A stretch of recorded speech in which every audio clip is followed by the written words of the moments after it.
আসসালামু আলাইকুম, সবাই কেমন আছেন? আজকে আমরা কিশোরগঞ্জ অষ্টগ্রাম মিঠাই মন হাওড় চলে আসছি। দেখুন এখানে পরিবেশটা এত সুন্দর ছিল, হালকা পিরিপিরি বৃষ্টি ছিল, ওয়েদারটা খুব ঠান্ডা ছিল, দুই পাশে অনেক পানি আর মাঝখানে একটা রাস্তাটাও ছিল খুব নিরিবিলি।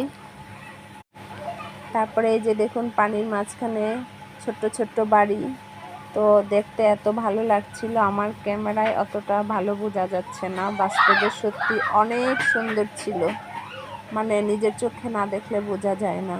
তো আমি প্রথমে ভেবেছিলাম এটা সুনামগঞ্জ হাওর, পরে বুঝতে পেরেছি যে না, এটা সুনামগঞ্জ না, এটা মিঠাই মন হাওর। যারা কিশোরগঞ্জ আছেন তারা এসে ঘুরে যাবেন, সত্যি অনেক ভালো লেগেছে।